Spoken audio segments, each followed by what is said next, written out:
Hi, how are you? Good, how are you? I'm very good. I wasn't sure what hair to expect today. What hair? Yeah, that's fair. It's been a long time since I changed mine. Well, yours looks great. Thank you. I I love put that a lot of hair. effort in it just for you today. Specially styled. How's your day been? Yeah, I just slept in a little bit, did some emails, went for a walk. There you go. That's a Um, nice day. yeah. And and we are just a few hours now away from new music I from you. know. That's wild. So how does it feel like as the clock's ticking down to the release of new music, especially this new music? How are you feeling right now about this coming out? I think I feel calmer than I ever have before and coming up to a release. And Right? well, I think it's because of how proud I feel of this song. I Okay. think like I love it and I know Rusty loves it and everyone involved in the creation of it loves it and is proud of it no matter what.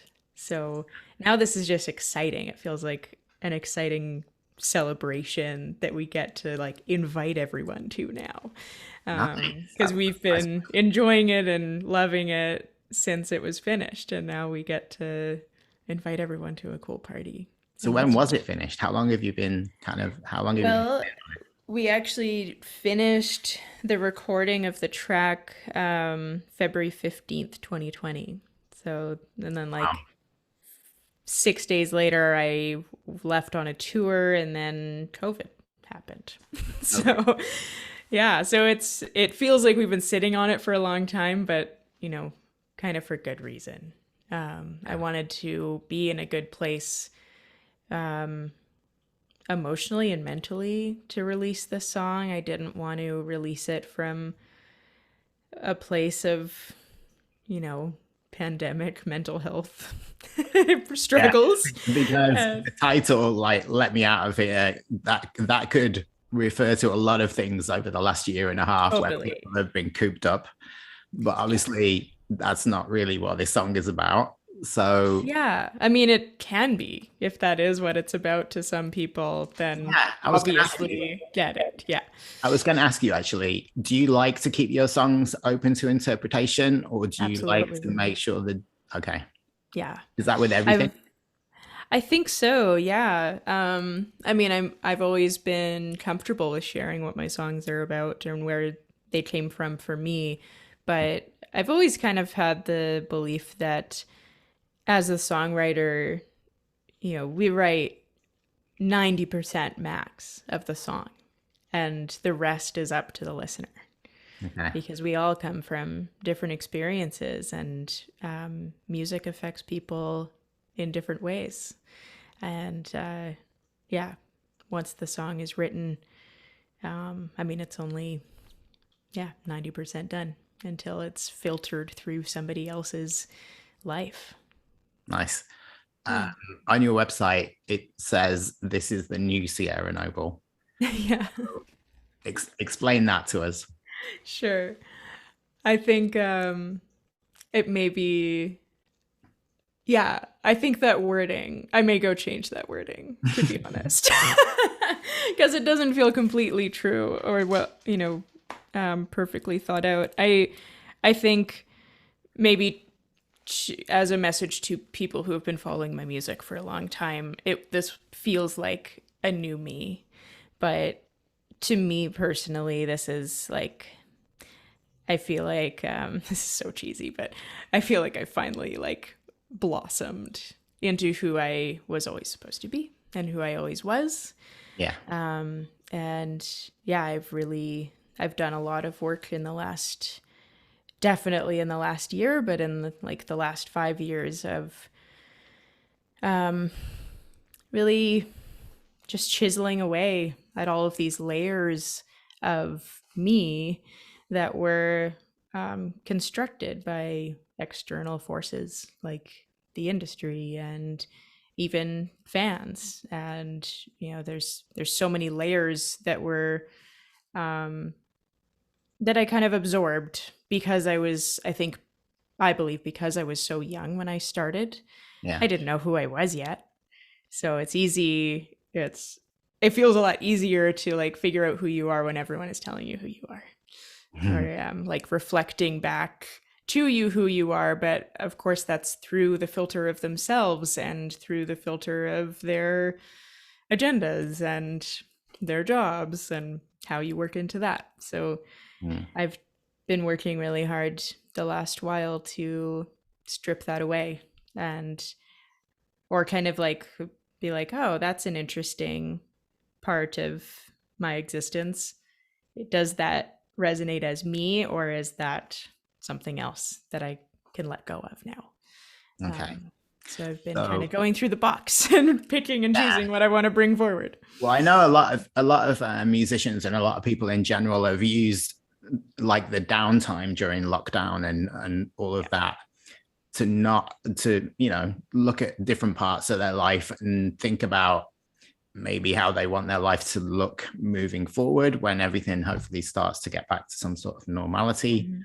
But I think with you, you've had it even longer than that, right? You've kind of taken 5 years with not much music coming out.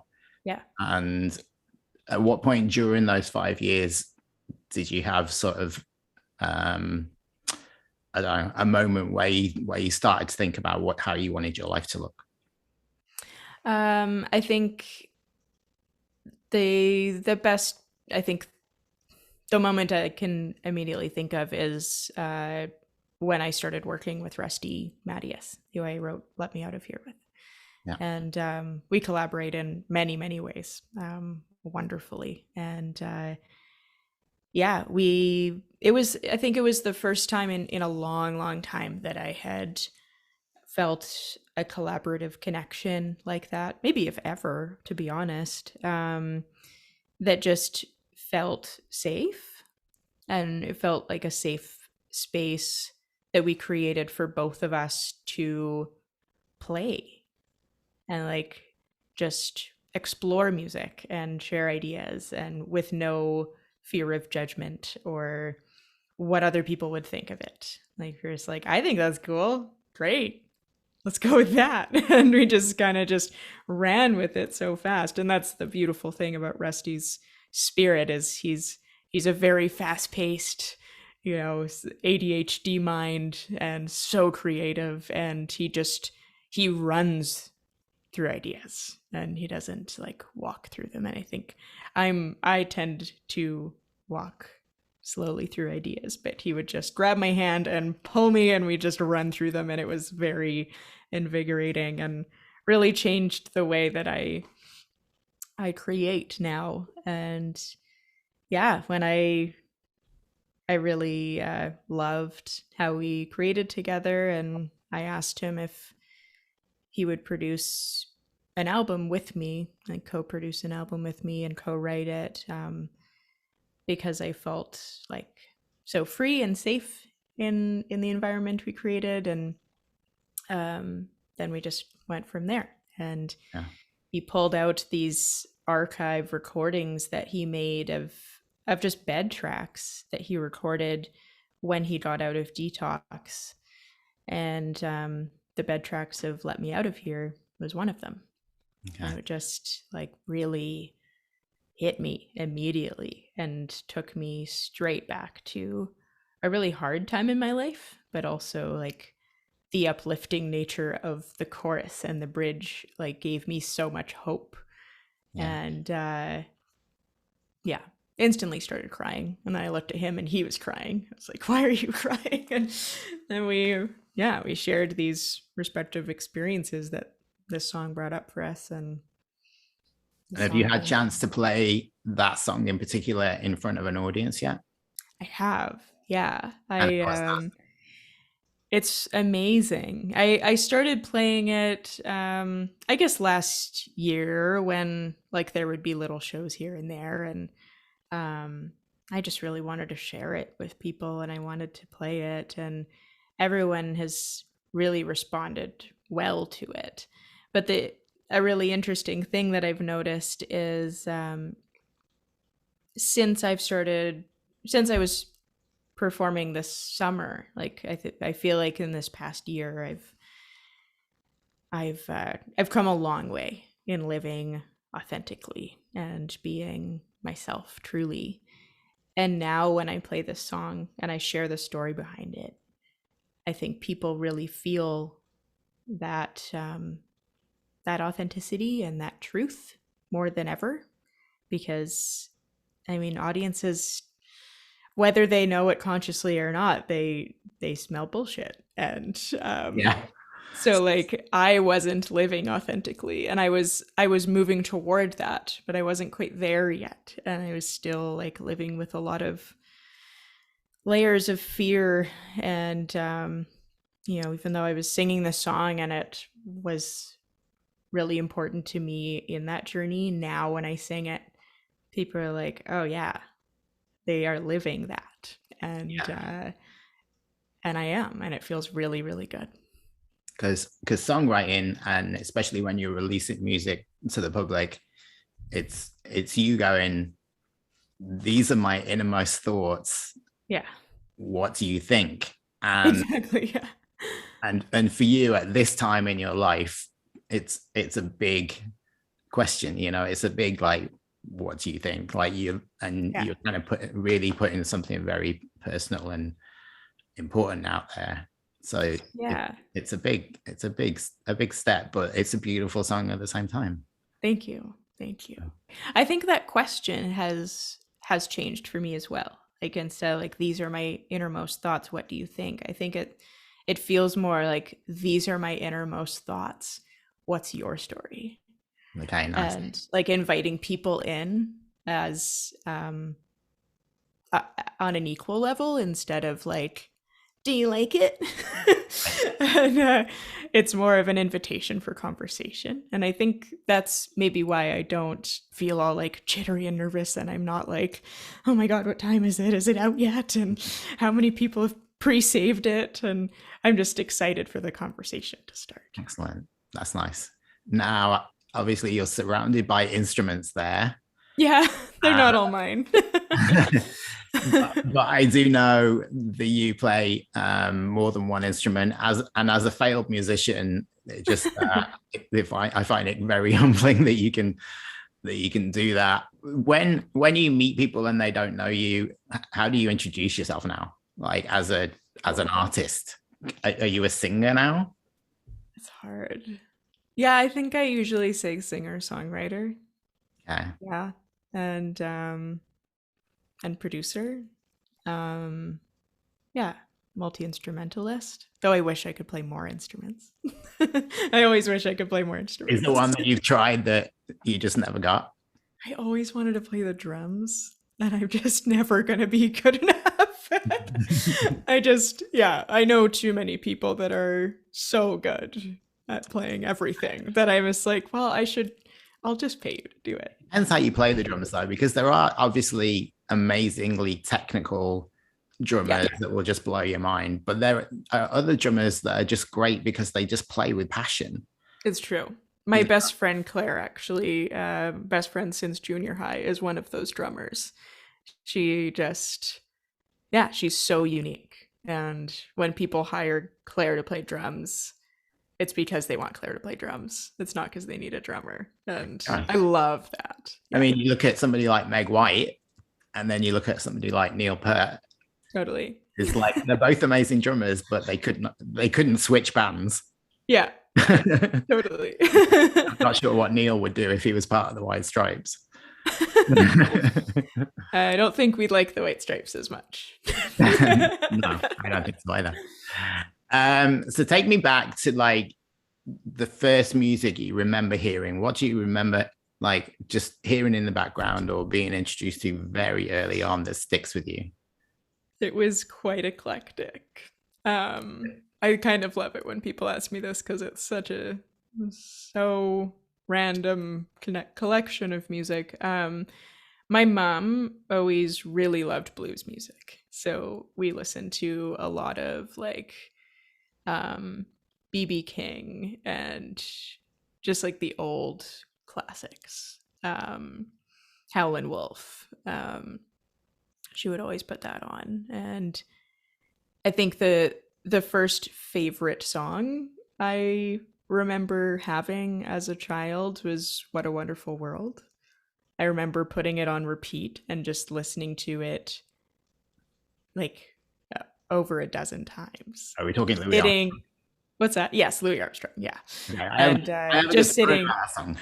What's that? I have a good story about that song. Oh, I'd love to hear it. When I was a teenager, I, for some reason, I decided that that was the song that I was going to ask to be played at my funeral because I didn't want a sad song. I wanted something that like celebrated life. Yeah. That totally does that. But then years later, and I think it was at least a decade, I stumbled across this website where you could look up what was number one in the charts on the day you were born, and it was that song.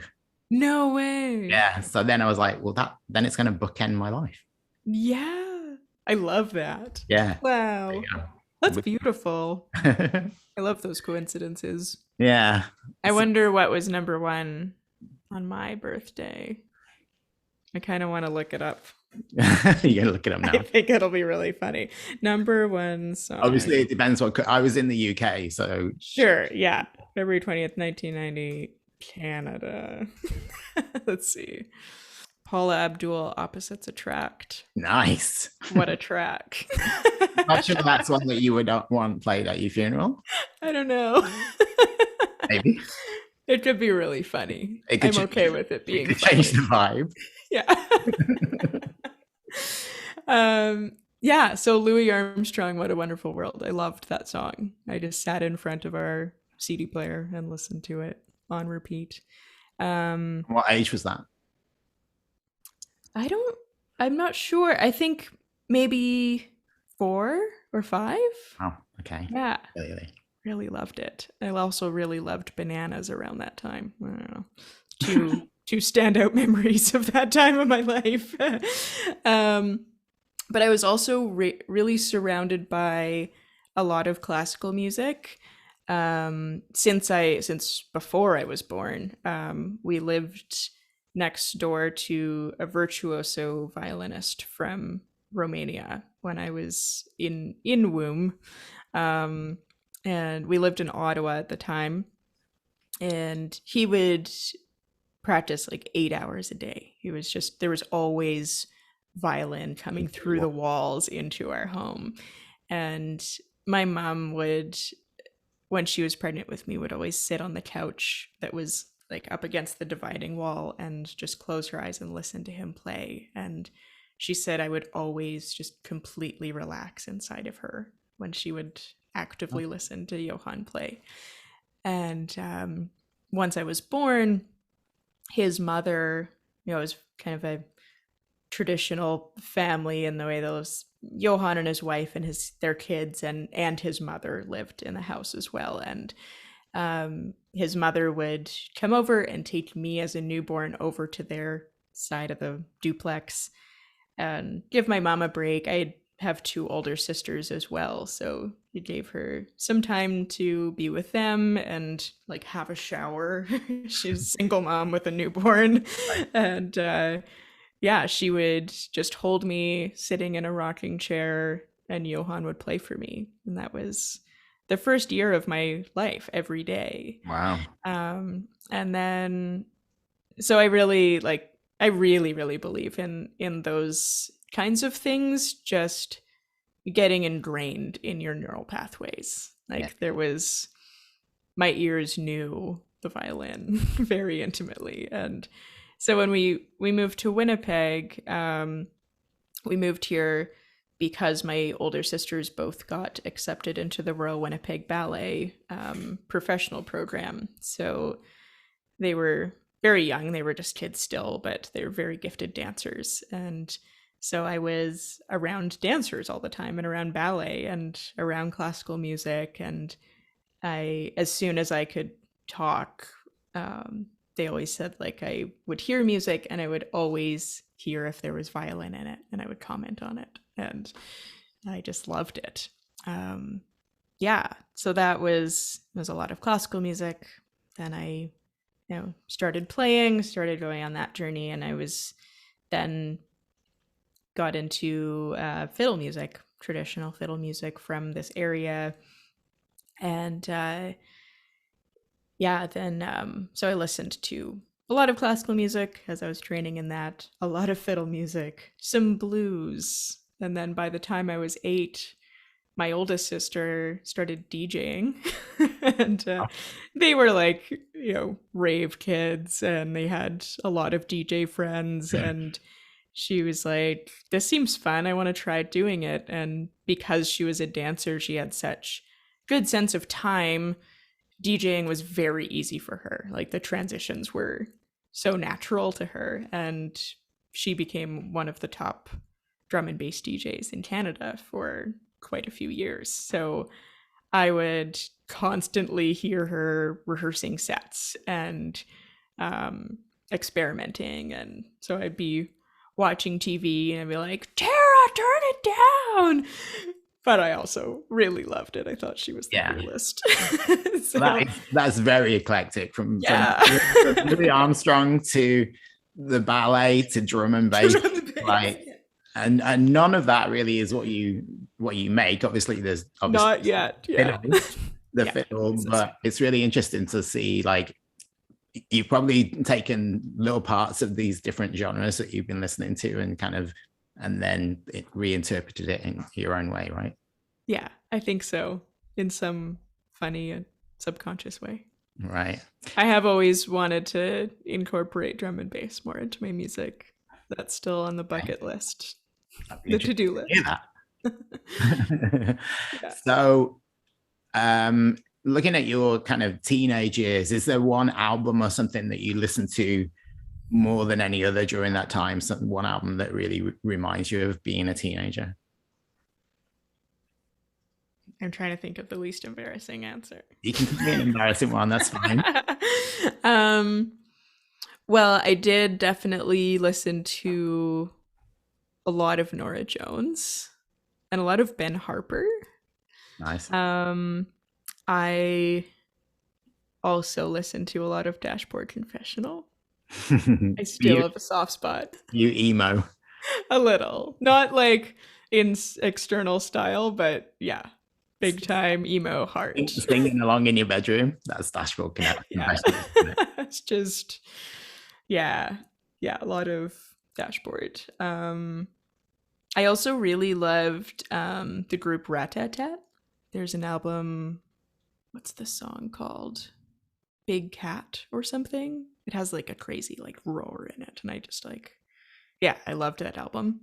I did listen to a lot of like contemporary Irish and Scottish bands, like contemporary traditional, like modern traditional fiddle music. And is that when you were playing a lot of fiddle? Yeah. So I was also like meeting those bands on the road, and was like a really big fan of them, but also knew them. And Sugar Nifty, and a little bit later on a band called Lau. It's still one of my favorite like modern traditional Scottish bands. They're phenomenal. Yeah, Aidan O'Rourke, Chris Drever, and Martin Green. They're individually all just genius musicians, and then them together is mind-blowing. Nice. So, yeah. Are you somebody that keeps up with a lot of current music now? I try, but there's definitely current music that I do enjoy. But I think I'm starting to feel a bit old. There's like less and less new music that I like, at least like on the charts music. I connect less with pop music of today. How do you listen to music typically? Are you a headphones kind of person, or? I do really love headphones, yeah.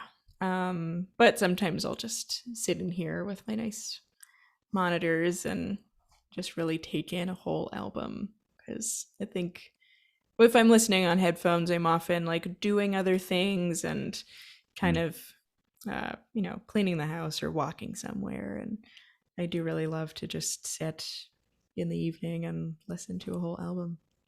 Yeah. Mm. So, what do you think is the album that you've listened to more than any other in your life? Hmm. Um, I can think of two very, very different albums, Yeah. but Go on. both like that I really love. Um, well, I guess actually it's maybe not one particular album, but a band. I'm a really big Coldplay fan. Okay.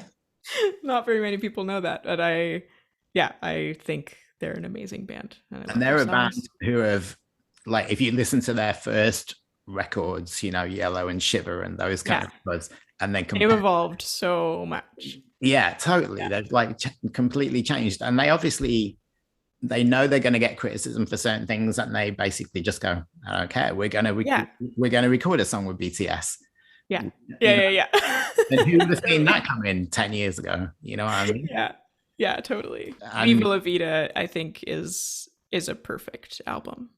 To be honest, arrangement, songwriting, production, it's phenomenal. I love that album. when you sit down to you're like, I'm going to listen to Coldplay, do you listen to albums front to back, or you put a playlist on, or how would you? There are a few albums that I will definitely listen to back to back. Ghost Stories. I really love Ghost Stories. I think it's kind of an album that people like love or hate who like Coldplay, but I really love it. Yeah, that's Um, actually one of my favorites, and it was another Awesome. kind of shift for them. Like, Yeah, it it got was. quite poppy, and then they went a little bit more kind of, well, Chris Martin was going through a certain period in his Yeah, life, and that's yeah, what that's all totally. about. So Yeah, yeah, but I think, like, you mentioned authenticity earlier, and I think that shines through on that album. totally. Yeah, yeah. The last track on that album is one of my favorite pieces of music. I think it's just stunning.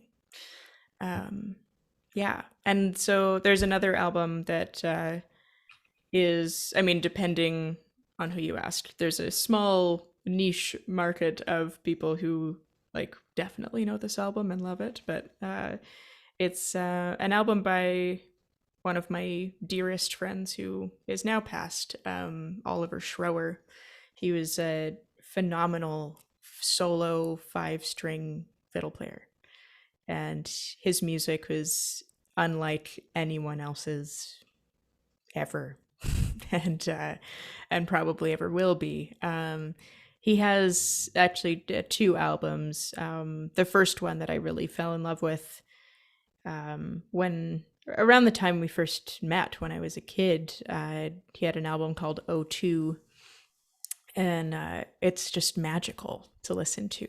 The way that he he imitates sounds of nature with the violin Wow. and integrates melodies into imitations of nature, and it's just phenomenal. It's otherworldly. And he has another slightly more well-known album called Camino that he recorded on the Camino de Santiago pilgrimage.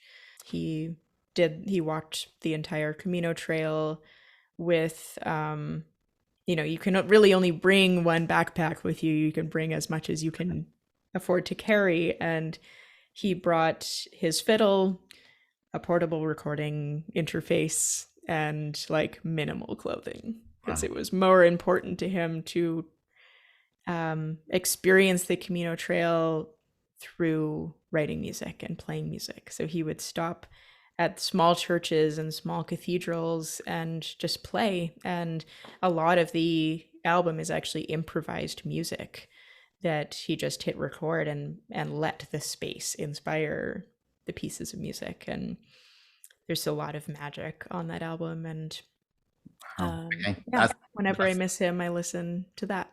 Yeah, of course. That's a name I don't know, so I'm definitely going to check it out. It sounds fascinating. So Yeah, it's yeah, really amazing. thanks Yeah. for that. So are you somebody that likes to play cover versions? Um, Sometimes, yeah. I've never been someone to just like learn a million covers and Mm. throw them into my sets, and I never really did cover gigs. I think mostly because for a really long time, I had a very soft voice and it didn't really lend well to, well, I thought my narrative was that it didn't lend well to a lot of like songs that people liked hearing, like popular songs. And of course, now everyone loves a stripped down, softly sung cover of like a big song. So Yeah. I was just a little bit too early for that trend. But Did you ever um, hear Cat Power's cover of Satisfaction by the Rolling Stones? no, You should check that out. I Like will. I play it for people quite a lot, and I ask them.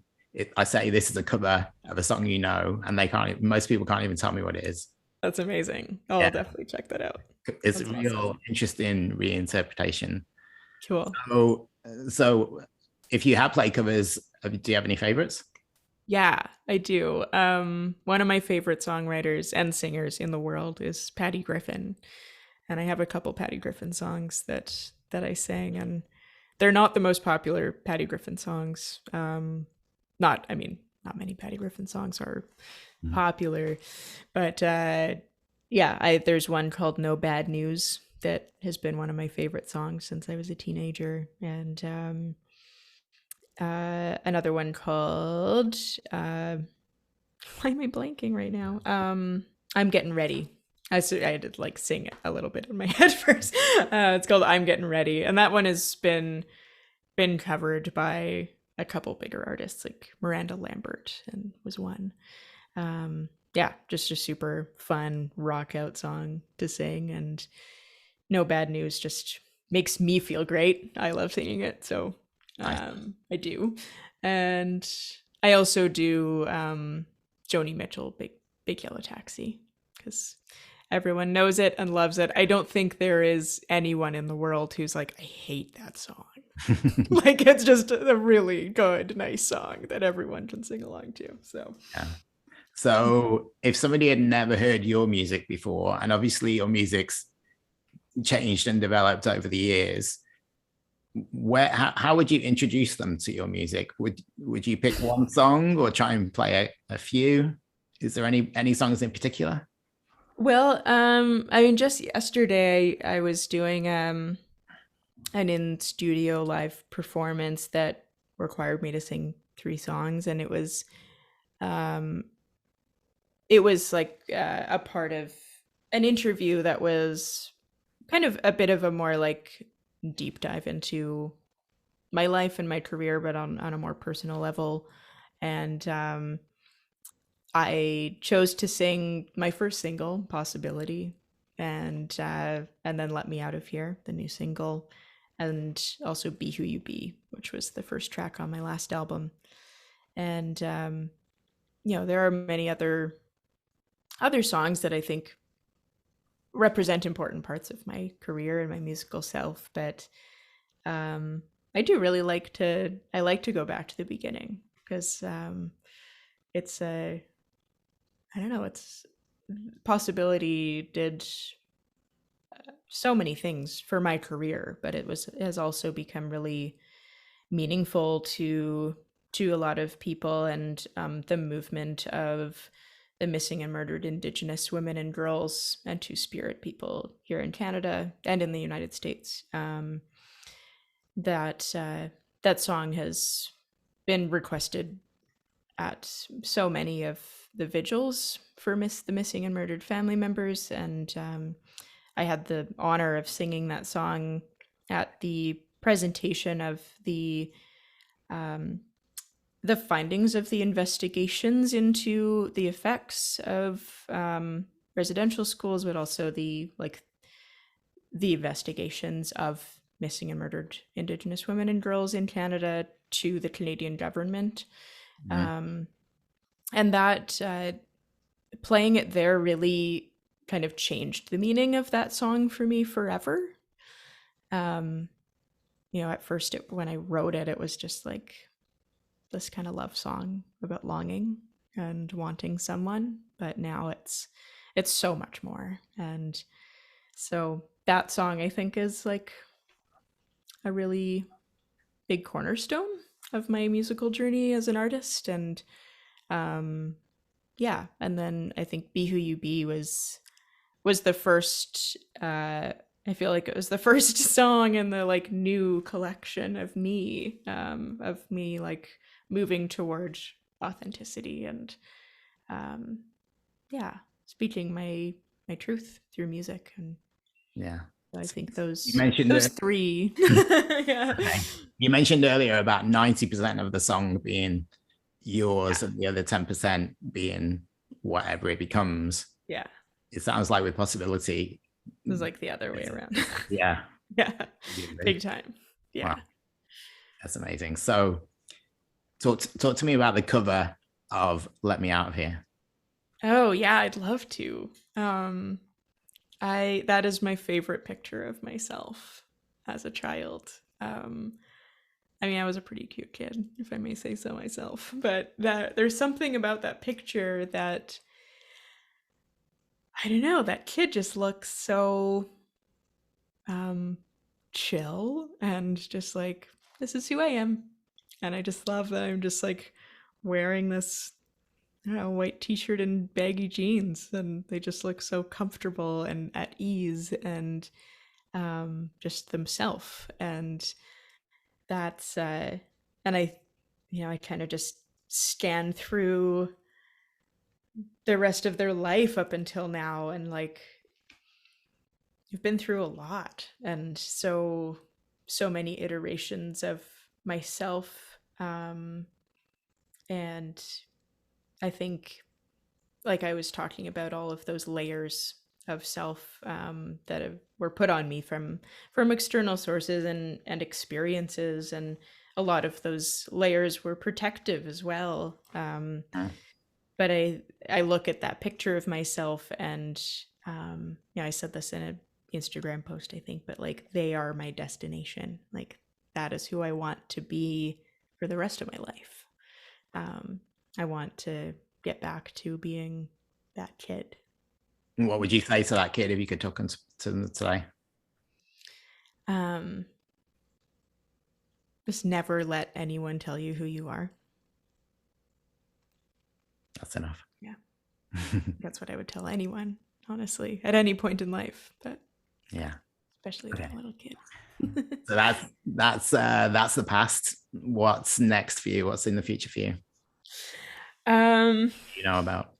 I think, well, in the past, if somebody asked me that and I didn't know, I would just like feel scared to say I don't know. But I'm like excited to say that I don't really know, especially with this insanely strange and scary time that the world is hopefully coming out of.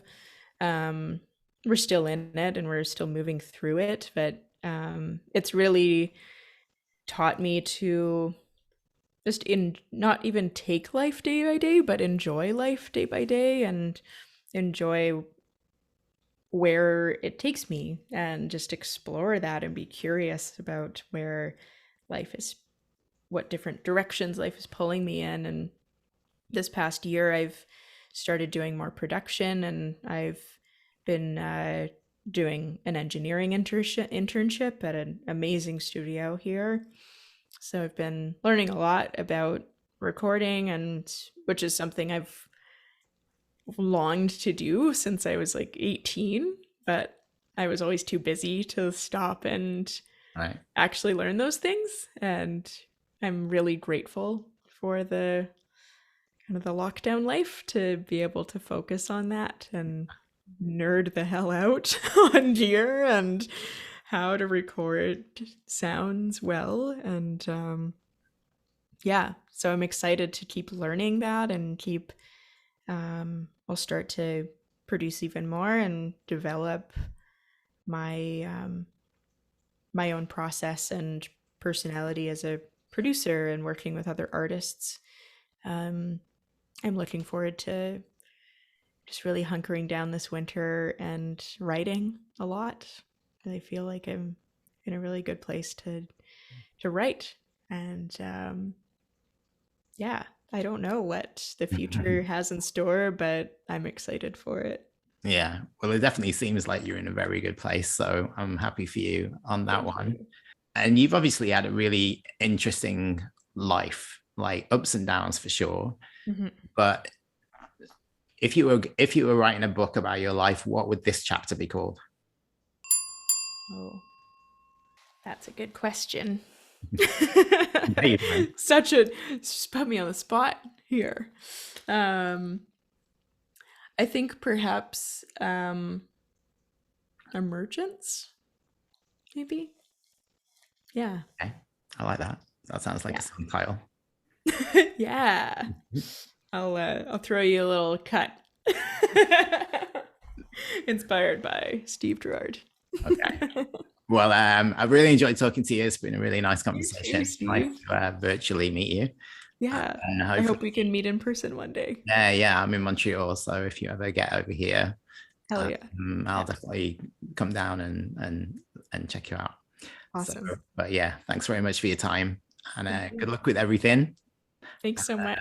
enjoy your weekend with the new music coming out. I bet it's exciting. Thanks. Yeah. Have a good weekend as well. All right. Thanks, Sierra. Take Bye. care.